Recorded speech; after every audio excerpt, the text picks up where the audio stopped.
proceeding on the One more.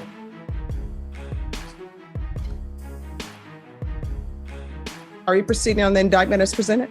Judge, we're gonna go with the lesser included offense of attempted arson, recklessly causing damage. Okay.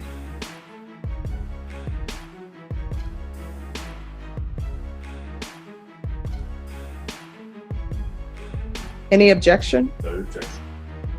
All right, I'm going to show you what's entitled Court Admonishments. Did you review that with your attorney? Did you understand it? Did you sign it in all the appropriate places? Yes, sir. All right. Oh, you're right. She did say yes, Your Honor. I don't know why it sounded like sir. My allergies are really, I apologize. My allergies are really acting up today. And Judge, I whispered her that she needs to speak up in the United States. So she knows. Okay, that's okay. Thank you, Your Honor. Because sometimes people always say that. And I'm like, all right. Did you understand the state is proceeding on the lesser included offense of attempted arson, recklessly causing damage as a state jail felony? The range of punishment is anywhere from 180 days up to 2 years in the state jail facility and up to a $10,000 fine. Did you understand? Actually, Judge, I believe, Judge, since it's attempted, the arson recklessly causing damage is a state jail, and since it's attempted, it's a Class A misdemeanor. Okay, why do you guys? When you first see Miss Lockhart, she seems like just another person in trouble with the law. She's polite, calm, and says, "Yes, sir," without hesitation. But behind that quiet appearance is a much heavier story, one filled with struggles like losing her home, battling mental health issues, facing a devastating fire, and being pregnant. At first, the courtroom feels cold and formal, but as her story comes out, it turns into something very real and heartbreaking. Out as a state jail. It should have been the changed. first paragraph specifically should list it as a Class A. All right, so you all need to redo this piece of paperwork. Sure. And I would suggest that you use the felony paperwork. That way you can write it in, because otherwise It's difficult. I don't have knowledge that she knows that it's a Class A, because that's not how it's listed. That first paragraph should be, I wrote A right next to it. That's my handwriting. First page, Judge. It says range of punishment, and it listed up to a $4,000 fine up to a year in jail. Oh, okay, you are correct. Look at Every this. once in a while, Judge. Corrections are happening. I appreciate it. I hate to correct you, Your Honor. That's no. Here's the thing. I always tell people, Sounds good. make sure that if I'm saying something that's incorrect, to let me know. Okay. All right. So this is what I'm going to need you all to do, though. Yes, sir. I need her to initial it so I know that she knows, because all of this is state jail felony paperwork. That's why I say state jail. Sorry about that, Judge. I saw that. I thought about using the other paperwork, but I didn't know if that was probably the better way. Or from now on, I'll probably try to do that. Okay. Because all this paperwork is state jail felony paperwork. I tried crossing out. It was the felony, the discussion about the felony, the felony in possession of a firearm, and I thought I caught everything else. I think I changed everything to look like Yeah, it. we Okay. erased all of the stuff about the firearm possession because that doesn't apply because it's not a felony. Okay, let me carefully read through the paperwork. Just give me a moment to make sure that everything is the way it should be. As arson as a Class A misdemeanor, the range of punishment for that offense is up to $4,000 fine and up to a year in a Bear County jail. Do you understand? Yes, sir. If you have a plea bargain agreement with the state, the court doesn't have to follow your plea. If for any reason the court doesn't follow your plea and gives you more than you bargained for, the fact that you entered a plea will not be used against you, and you will be allowed to withdraw your plea. Did you understand? Yes, sir. Did you understand you have a right to jury trial, a right for you or your attorney to cross-examine and confront any witnesses the state will call, and the right to remain silent? Yes, sir. Did you understand by entering this plea bargain agreement you are giving up those rights? Yes, sir. And did you intend to give up those rights and enter into a plea in this case? Yes, sir. It's to find you guilty. Court will defer finding of guilt as you've applied for deferred adjudication. Are you proceeding with sentencing? Sure. Anything you wish to say on behalf of your client? That's what I was like. All right, Ms. Lockhart, if you're released from custody, do you have a place to live? Yes, Your Honor. Where? 738 North. No, I'm sorry, don't say the address, Oh, but who will you be living with? I have places. It's a property my father had bought. Sorry, what? I'll be living by myself. Well, whose property is it? My father. Why were you not living with your father before? During this incident? No, because I'm 30 years old.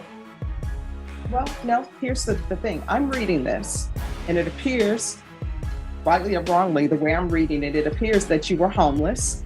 It says that you started this fire because you were trying to dry a blanket. So I'm wondering why you were not living. Well, no, that's what they say you told them. It's in the police report. So I'm trying to figure out, why were you homeless and why would your father let you live with him now? Judge, if I could just have a second.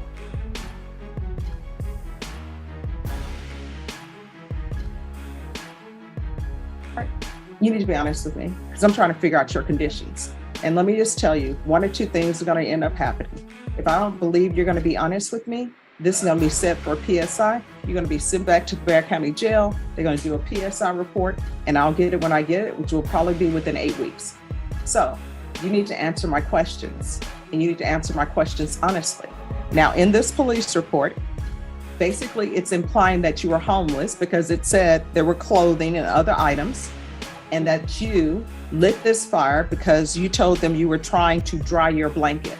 So this is what you stipulated to. I didn't force anybody to stipulate to it. That's what's in the police report.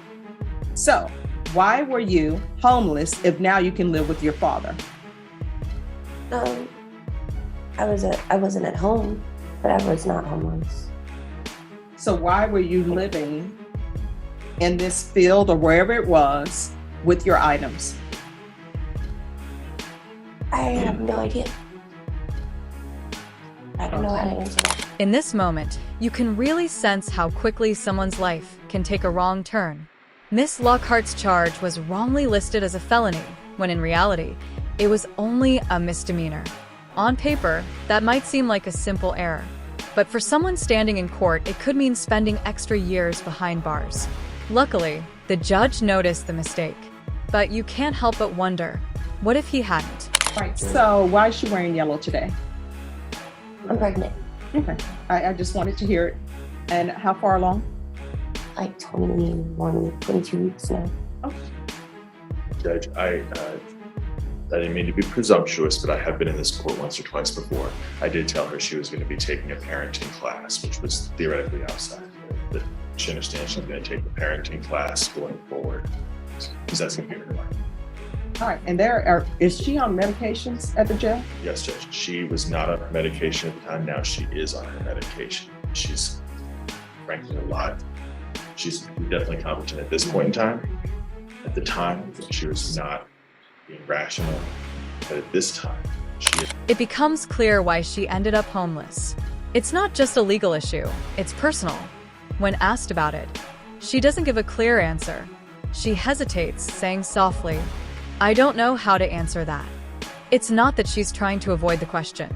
It shows how lost and overwhelmed a person can feel when their life has completely fallen apart. There is the part about the mental MIC caseload and her being interviewed for that. I believe that would be necessary. And she understands that being med compliant is going to be a part of that as well. All right, do you have any other children? Yes, I do. How many? 2. And where are they? Out of town with my family. And what are their ages? 11. They're both 11? Twins? That's either yes or no. Yes. All right, this is what, is there anything else from either side? Do you know if she's receiving SSI or no? I don't know. All right, I'm gonna sentence you to 2 years deferred adjudication. I'm gonna want felony drug court referral. They should be able to do it because it's 2 years. And I'm gonna want a MIC evaluation. Those are to take place while in custody. And then I'm gonna want a referral. If she's not approved to MIC, I want a referral to Center for Healthcare Services, parenting classes. Take in consideration County Court Cause number 634806. 80 hours of community service restitution. Once she completes parenting, that will be satisfied. Regular reporting by Zoom or in person. regular UAs. And I'm like, Then comes the most heartbreaking part. She quietly shares that she's 22 weeks pregnant. That's more than halfway through her pregnancy. She's sitting alone in a jail cell, trying to figure out this complicated system while carrying a child. It's hard to imagine. And to make things even heavier, she already has 2 children, twins. You can't help but wonder, how did her life end up like this? custody as well. If TAP recommends inpatient treatment, we'll start her with intensive outpatient treatment. And I'm going to want field visits 1 time per month until further notice.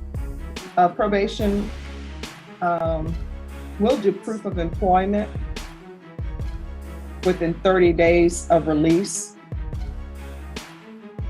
or proof of SSI within 30 days. There's to be no employment as a home health care provider or with minors. And I'm sorry, instead of the regular UA's probation, I'm going to want the UA hotline with testing at least once a week.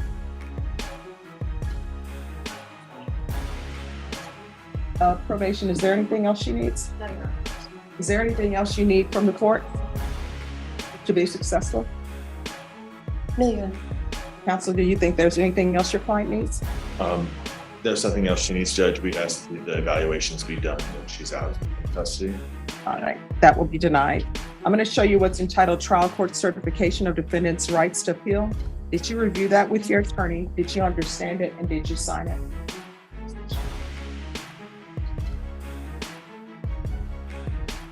Yes, yes, All sir. right, because this is a plea bargain agreement, because I followed your plea bargain agreement. The judge gives her a sentence filled with conditions: parenting classes, mental health checks, community service.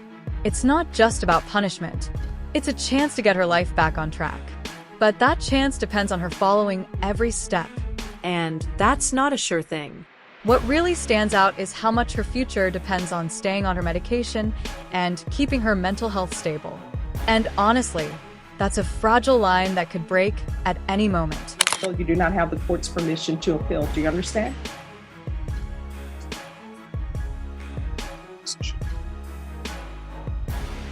Right, yes, Your Honor. All right, we can go off the record.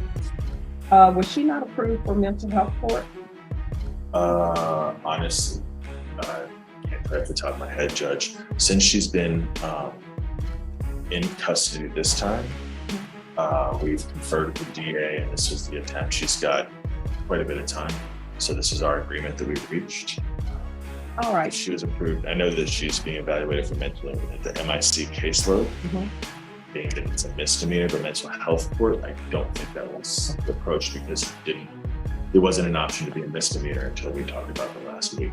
All right, probation, can you also do a referral to the mental health court and see if they'll accept her? My understanding, mental health court, it's sort of like PTD.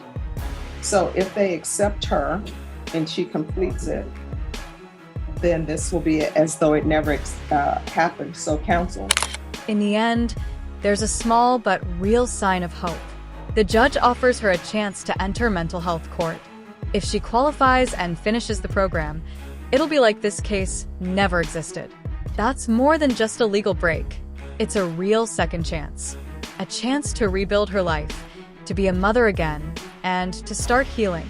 The system doesn't always give people that kind of opportunity, but this time, it does.